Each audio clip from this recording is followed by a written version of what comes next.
Intimate Encounters, Ginger Baker, The Last Interview. Written by Geoffrey Giuliano. Narrated by Geoffrey Giuliano.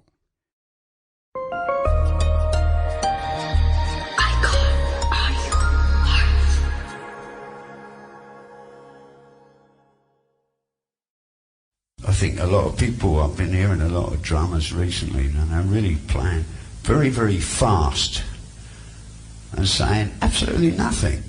I mean, it's all... And the end result is, what did he say? You know, if you're playing the drums, the most important part, and this Baby Dodds brings up, of a drummer, is to complement the other guys you're playing with. What you play can make a musician not only sound better, it can make him play better. You know, and that's the most important thing. You don't get on a gig, right, and you want to play, you've been practicing and you've got this riff, right, and you're just waiting to when you can put this singing. That's nothing. It don't mean anything. One beat can sound better than 25 if it's put in the right place. That's what drumming's about. You're there, you're the timekeeper, but you're also, like, what you play, the pattern you play, can make the other musicians play better and sound better, and that's what you should do. You should play by listening to the other guys and play to complement what they're playing. That's a very important thing. That's why so many drummers today, they're sitting there and they've got all this technique, but it doesn't mean anything. It doesn't say anything. And the point is that you should say something, you know.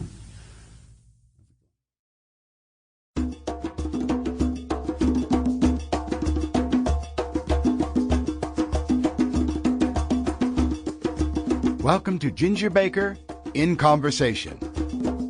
Peter Edward Ginger Baker was born August 19, 1939. He is, of course, an English drummer, best known as the founder of the rock band Cream. His work in the 1960s earned him praise as rock's first superstar drummer, although his individual style melded a jazz background with his interest in African rhythms. Baker is credited as a pioneer of drumming in genres like jazz fusion, heavy metal, and world music.